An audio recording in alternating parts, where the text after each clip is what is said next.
You're listening to the We Are Libertarians podcast network. Find all of our shows at wearelibertarians.com. Welcome to the program. My name is Chris Spangle. Thank you so much for being with me here today. As you heard on yesterday's episode, we had a very calm, rational, reasoned discussion from different viewpoints on abortion. I know it was a miracle. And I wanted to have on Alexandra DeSanctis. I've already messed it up. Alexandra DeSanctis, who I used to listen to her on a podcast with a National Review podcast, a National Review contributor. So excited to talk to her, and I have a lot of respect for her ability to articulate the pro-life vision from the pro-life side. She's the author of a new book called Tearing Us Apart: How Abortion Harms Everything and Solves Nothing. Thank you so much for joining me here on the show. Yeah, great to be with you. Thanks for having me. So the premise of the book is that the last 50 years of abortion and since Roe v. Wade has not been a positive for America. You would know that if you were reading your timeline or watching the news. Can you give us just a couple arguments in the book? Why is abortion harmful to society overall, not just to obviously, the fetus? Sure. Yeah, that's a great question. That's sort of the genesis of the book, right? The pro-life movement, I think, is very good at talking about the unborn child and the unjust, lethal harm to the unborn child involved in abortion. That's obviously an essential case. But what Ryan, my co-author, and I wanted to do is kind of equip people who already agree with us. Hopefully the book's accessible to those who don't as well, but mainly to equip pro-lifers with a kind of more robust case that goes beyond the harm to the unborn child. And the foundation of the case is, look, if it is true that this is lethal violence against the most innocent, vulnerable human beings among us, how could it be possible that this wouldn't harm all of us, right? If it's legal and acceptable in our society to intentionally kill innocent human beings, that must harm all of us in various ways, just the fact of that evil taking place. So we go through kind of not even all the harms, but we catalog a great deal of them, including the harms to women and the family, the way that Roe v. Wade and the decision the justices made in 1973 harmed our legal system, and then downstream from that, the way that harmed our politics, where our culture and medical system have been affected. Basically everything you can think of has become worse because of abortion. And it's basically impossible, in my view, to identify anything that abortion has made better. Yeah, so we've broken it out in our discussion yesterday from the moral perspective and the legal perspective. And when you're talking to somebody who's pro-choice or pro-life, to make it black or white, we're starting from very different places, it seems like. In our Facebook group, when does your right to manage women's health care begin? And then I'm like, but the discussion for me begins, when is it acceptable to kill a child? I would imagine you believe that life starts at conception, and from a moral perspective, I mean, just start there. Like, where do you believe life begins, and when, if ever, is it acceptable for an abortion to take place? Sure. Yeah. So this is the first chapter of the book. We kind of lay out the harm to the unborn child. And the way Ryan and I position it is we talk about the three theses. The first is the biological thesis. And so this is just the scientific fact that a new, unique, distinct, living human being comes into being at the moment of conception. We know every embryologist in the world, whether or not they're pro-abortion, will affirm that there's a unique human being here. So we start from that basic fact. There are a lot of people who deny this, people who want to call it a clump of cells. It's very clearly a distinct developing human being, and not a potential human being, but a human being with potential.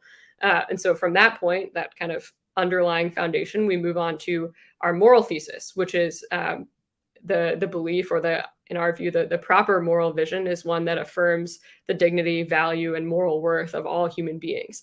In other words, all human beings are persons. There's no distinction between a human person and a human being. All human beings are persons with moral worth. And we talk a bit about, how damaging it is to have a different view, right? That it encompasses other classes of human beings, or dehumanizes other classes of human beings when you try to draw lines about who counts as a person. And then finally, we talk about our political thesis, which I think you alluded to legally speaking. And that's the idea that all just governments exist at the very least to protect all innocent human beings from lethal violence. Especially those who are the most vulnerable. Well, certainly, and certainly, I mean, the ones who are most innocent, right? We could argue about the death penalty, for example, or other instances, but these are quite literally the most innocent human beings among us and the most dependent, as you point out. Yes. So we'll talk about the effect of Roe v. Wade and the legality of it, but in talking to some of my more liberal friends who are women, they're concerned about Republicans regulating their bodies and their health care, which after the last 8 years, I don't I don't really trust Republicans to make a lot of responsible decisions. I mean, so when you see things like, I mean, I don't know where you come down on some of the Texas stuff, the bounty hunter, and or making people get death certificates for miscarriages. You start to see the privacy argument creep in, and this is where a lot of libertarians in my audience come down and say, well, what about the privacy rights of women and the interference of doctors between them and their healthcare? Because the rubber meeting the road in state laws now, I don't know how that's going to play out. That is what makes a lot of libertarians nervous. So can you give me your view on that? Yeah, I mean, there's certainly room to debate what the most prudent or practical or just policies are when it comes to regulating abortion.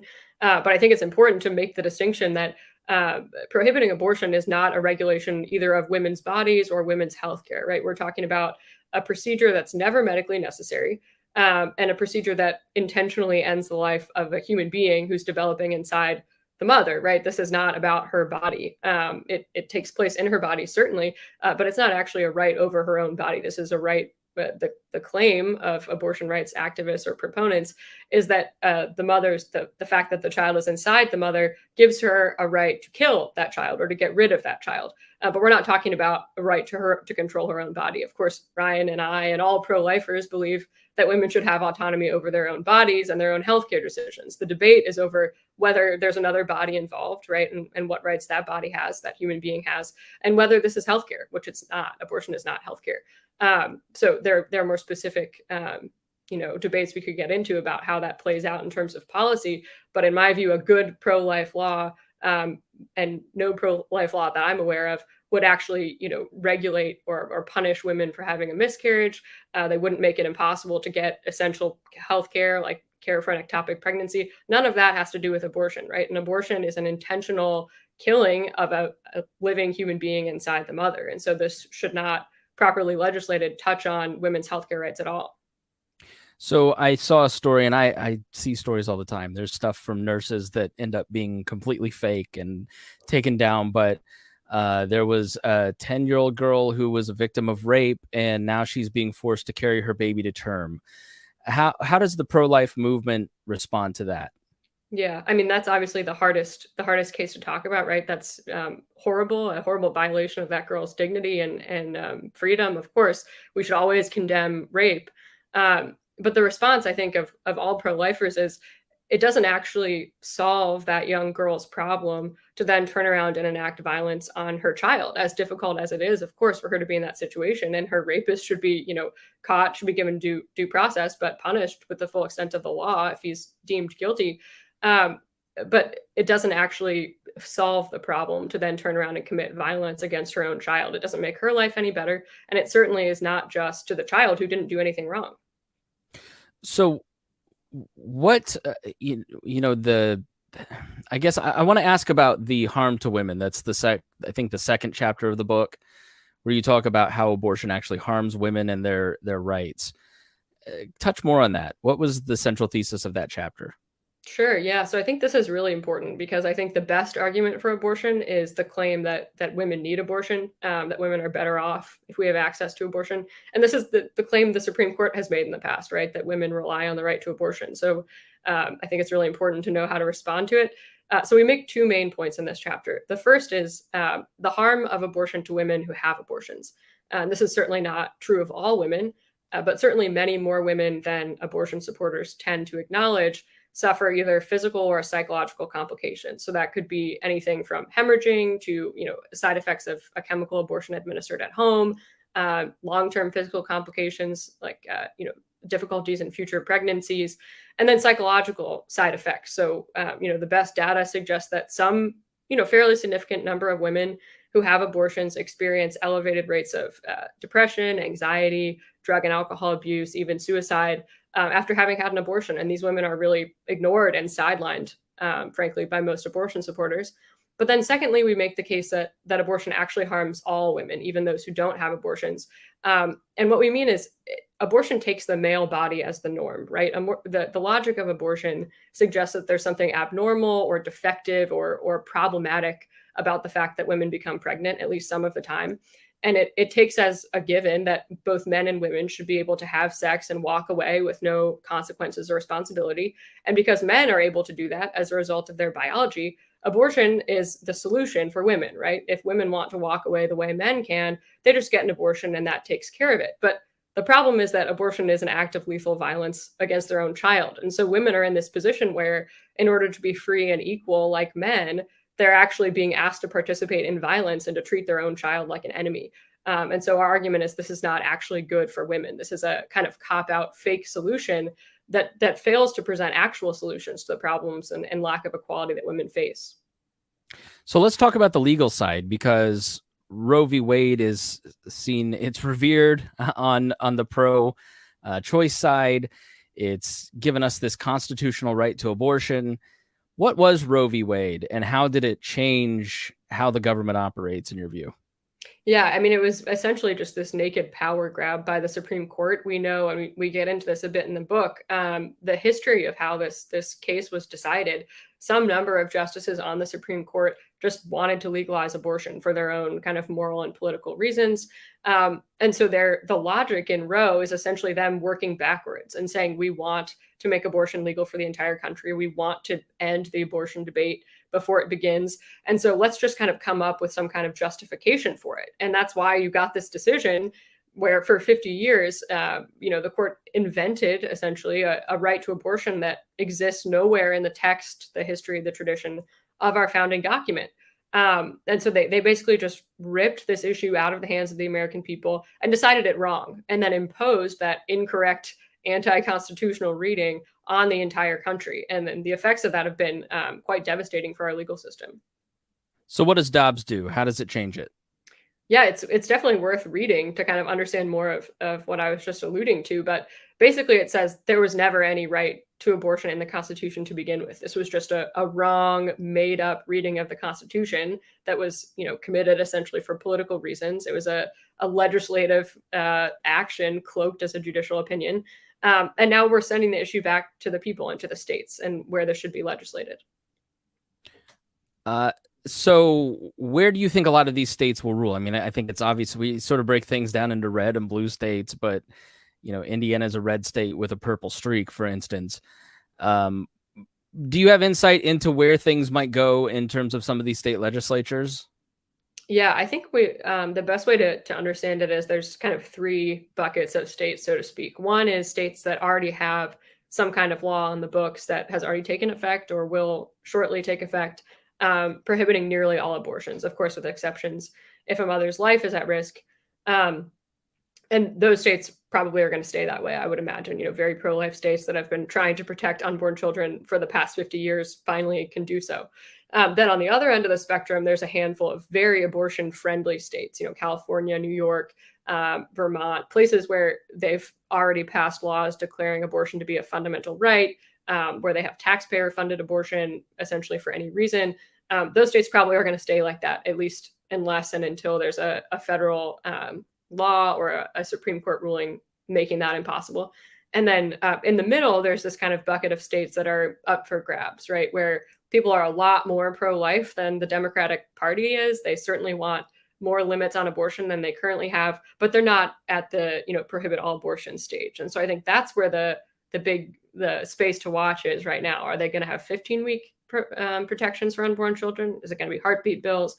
Where these states are going to come down, I think, is up for debate.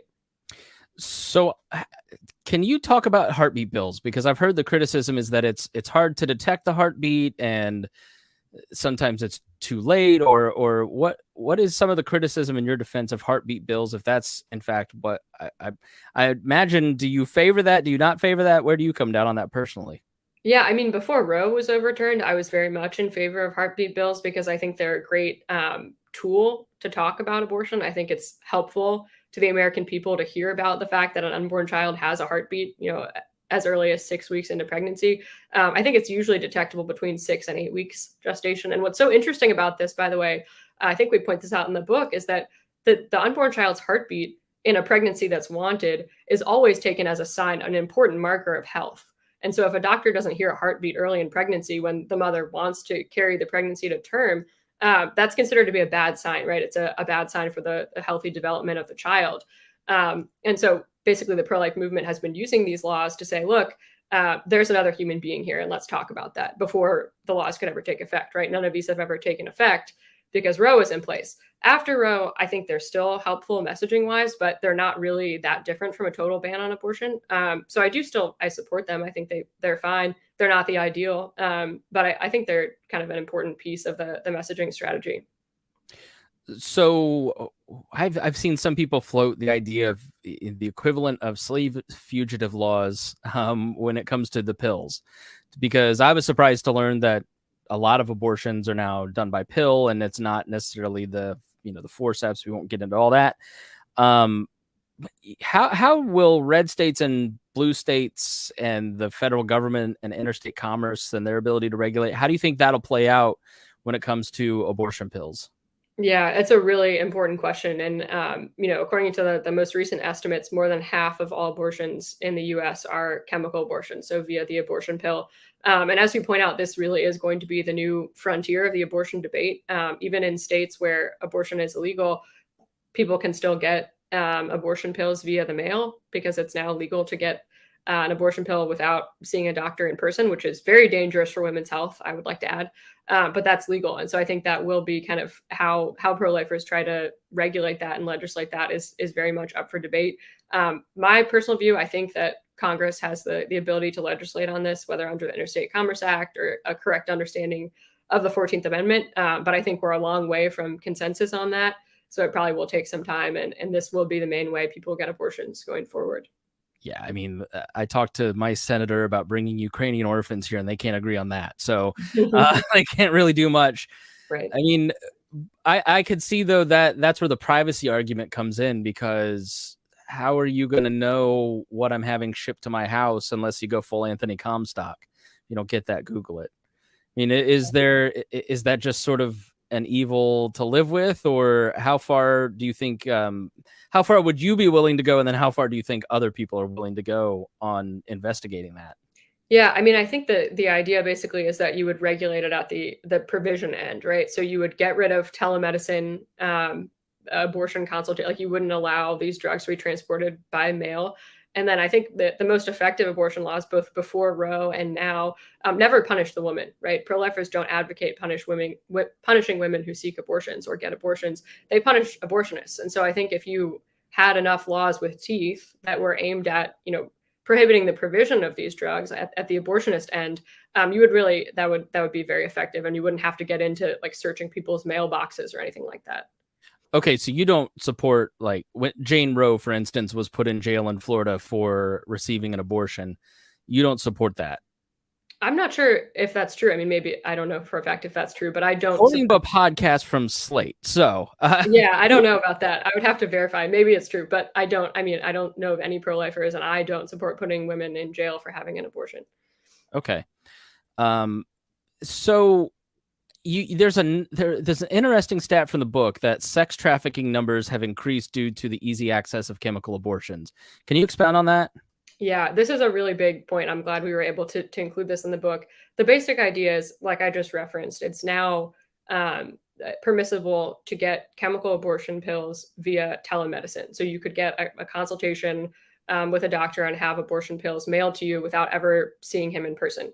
This is dangerous for plenty of reasons, including if you have an ectopic pregnancy and you don't know about it, and you take chemical abortion pills at home without ever seeing a doctor, that woman is at much higher risk for serious complications. But setting that aside, I think it's pretty obvious how this feeds into and enables sex trafficking. Because if you're trafficking women, not having to take them to a clinic if they happen to get pregnant to get an abortion, just being able to kind of put them on Zoom with a doctor or whatever the portal might be, they don't ever run into anybody who can help them. They don't have any personal interaction where someone could, notice something weird's going on or try to assist them, get them out of that difficult situation, that awful situation. And so the pills basically enable these traffickers to keep women captive and just sort of deal with pregnancy more easily. So I think I've heard in the past that you're Catholic. I'm sorry if I'm assuming your faith status. No, You are. Yes. You are. Okay. Why? I don't have anybody else to ask this. Why has the Catholic Church or Catholics in general been kind of on the front lines of this for so long? What is it about? Is it the networks? Why has the Catholics? Why have they been at the forefront of this movement? Yeah, I love that question. I should say Ryan and I are both Catholic, but our book is not, setting the Bible or the Catholic Church teaching or anything, although it's very much in accord with our beliefs. But I think it's mainly because the church has been the most vocal institution for millennia now in defense of innocent human life. And I think there's a real infrastructure there. Obviously, there's dispute. There are some prominent people who identify as Catholics, Joe Biden among them, who are, call themselves personally pro-life, but support abortion throughout pregnancy as a policy matter, which I think is very incoherent.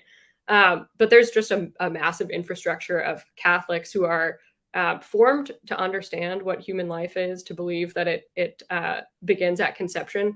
And then there's just a high motivation, I think, in those networks to care about this issue. I think many Catholics believe it's the human rights abuse of our time, the greatest evil of our time. And I think many of us want to do something about it. So you're address the fact that I just see, that the Christians aren't doing anything to help these mothers. They're just trying to impose Handmaid's Tale on society. I don't want to live in a theocracy. I actually, before you hopped on, was just reading a passage about, addressing that concern that I thought was really interesting. So what would you say to somebody if they saw on their Facebook someone saying, you're just trying to make this a Christian nation and using your own morality to govern other people? Yeah, I think this is really one of the main arguments I hear a lot. And I think the response is very simple, right? Our entire book doesn't cite the Bible or the Catechism or the Catholic Church or Christian teaching at all, although it certainly agrees with it. And I think the main response is, look, all of our laws impose some vision of morality. The question is whether it's good morality or a bad vision or immorality, right? And so the fact that any particular law may or may not comport with the Christian tradition or any other religious tradition doesn't de facto make that a bad law, right? Our laws against theft are in accord with my Christian beliefs, but I'm not imposing my Christian beliefs by saying that we should have laws against theft. And the same is true with abortion. We're not trying to impose a Catholic dictatorship. And in fact, the pro-life movement is made up of people of all faith traditions and no faith tradition. I know many atheists who are against abortion and agnostics who are against abortion, because you don't have to be religious to understand that it's immoral to kill other human beings. Yeah, I think early on in the book, you talk about slavery too. Like, for people who are on the fence, you'll say it much better than me. I'm a little mushmouth today. Yeah, no, that's fine. We do talk about it. And look, the point is, we all know that slavery is wrong now, thankfully, in our country. It wasn't always the case. And Christianity is very much opposed to slavery, right? Many religious traditions are. And we're not imposing Christian morality by having a societal consensus that slavery is wrong. All of our laws impose some vision of morality, like I said. And the only question is it good morality or not? And so the real debate is over whether we believe it's moral to kill some human beings because they're not worthy of life for whatever reason. And so that's the debate we should be having. The debate is not, I think the point that we're imposing a particular religious tradition is just a sideshow to avoid debating the morality of abortion. Well, and from a purely libertarian perspective, the non-aggression principle applies to all human lives that have natural rights. Alexandra DeSanctis, thanks so much for joining me here on the show. The book is available on Amazon. I got it on Kindle. I know it's going to be on Audible very soon. You work with National Review, which I'm very, very jealous of.